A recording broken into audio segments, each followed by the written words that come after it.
The story I'm about to tell you took place 3 days ago. It was the day before Mother's Day. I took my wife and my mother-in-law out to a concert for Mother's Day. It was in New Jersey. We were all set and good to go. We got there, found parking, got some food, got some drinks, and we headed to some seating. We found some seats, and everything was going fine. During the first couple performances, I noticed this guy in front of us.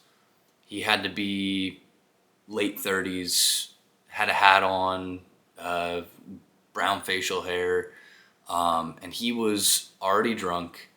It looked like he was there with like family or friends, because one of the little girls that was there had brown hair, so we assumed that was his daughter, and then all the rest were like blondes, so maybe those were like his friends. So this guy was like clearly drunk from the beginning of when we kind of saw him. And he was like turning around trying to make like small talk with us, but like in like a weird way where he's like, "You see that woman over there? Yeah, she ain't shit. She's my wife." And like we don't even know if that's actually his wife or not, or if it's just his friend's wife or what was going on there, because he was already clearly intoxicated at that point. So I'm like, we're kind of trying to ignore him to the best of our ability and just be there for the concert, for the performances that we were there for. And it was like one or two more performances in that he turned around and he asked us, like, is it all right if I light up? And then he turned around without giving us time to answer. And I see him pull out a joint. And he starts to light it up right in front of me and my wife. And my wife is pregnant at this point with our little girl. So, seeing as he didn't give me any kind of time to respond, I gently nudged him or tapped him on the shoulder. And he turned. And I very respectfully said, "Hey, before you light up, just so you know, my wife here is pregnant." So I voiced my concern with him, and he had this immediate condescending tone, and he goes, "Well, it's a good thing we're outside then." So immediately I feel like the anger rising. I feel disrespected. And it's not, my wife didn't know what he said until after the fact. So it's not like she heard him say that, but just me hearing that, I feel disrespected as a man. I was respectful to him. And I had the urge to escalate the situation, if I could have just knocked the guy out and then that be that for, disregarding my wife, my kid, and my mother-in-law and being disrespectful to us. So what I did in that situation was I didn't let my temper get the best of me. I took my wife. I said, "We're moving." She listened to me immediately. She didn't know what was going on, but she trusted me enough to where she's like, "All right, if he's made a decision, let's go." So I took my wife, I took my mother-in-law. We moved to a different place. We actually ended up having a better view there than we did where we were seated previously. But in that moment, I hated walking away. Because as a man, I'm sure that you felt this, like where someone's being or disrespectful to you, it feels almost like you're losing if you walk away, you don't stand your ground. And after the concert, I didn't want to appear weak in front of my wife. That was the main thing that I was thinking about. Like after it happened and after I went home that night, I was questioning if I had made the right decision. But the lesson in it is, and what I came to realize is, my masculine responsibility in that moment was not winning the confrontation with him, wasn't to escalate it, wasn't to knock him out or make him feel like, or like make him pay for what he said to me. It was to protect my wife, my daughter, my wife was pregnant with our daughter at that point.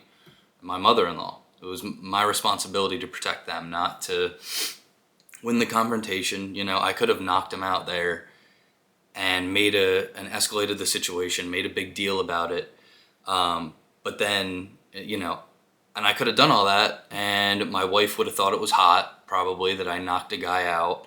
My ego probably would have been like off the charts, like, yeah, I just fucking knocked this guy out, fuck him, he just disrespected my wife and me. But then you think of the consequences. The drunk guy has family and friends there, so that escalates them, number one. My pregnant wife is right there with me, number two. So if I do end up getting in a fight and the guy isn't like knocked out immediately, what if she accidentally gets hit? Or what if her stomach accidentally gets hit? Now that's on me because I escalated that situation.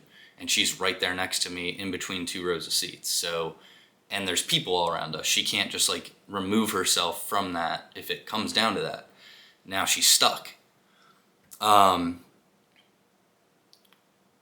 And if everything went well, and let's say I knocked the dude out, I'm probably going to get kicked out of the concert. Police could be called. Just like, it's not worth the escalation in that point, and it doesn't remove the danger from the situation. If I were to escalate it, it just makes the situation more dangerous for my wife, my daughter, and my mother-in-law. So that was kind of my takeaway from it when I came home and I sat on it and I thought about the decision that I made. It was a split-second decision. The guy made that comment to me, well, it's a good thing we're outside then.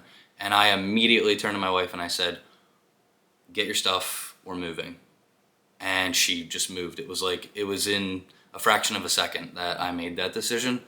So it's always kind of good to think back on decisions that you make and see where, if you made the best decision. I believe now, after thinking about it, that I did.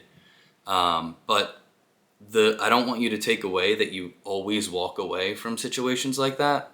Because even when I'd taken my wife away from the situation and we had better seating and everything, it was kind of in the path on the way like out of the stadium.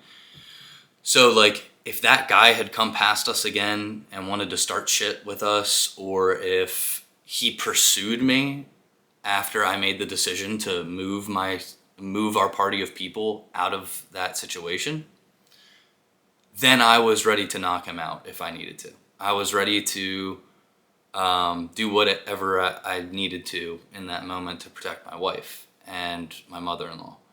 So that, and I'm glad that nothing ended up coming out of it, but that masculine Uncle Iroh wisdom that I was talking about in like earlier videos, it's learning which situations you need to escalate and which situations that you need to walk away from and just not have your pride dictate like your decisions. So if you want to learn more about masculine wisdom, my website's in the description. I hope this story just helps you to have better decision making and not let pride control you. You have it in you to be great. Goodbye.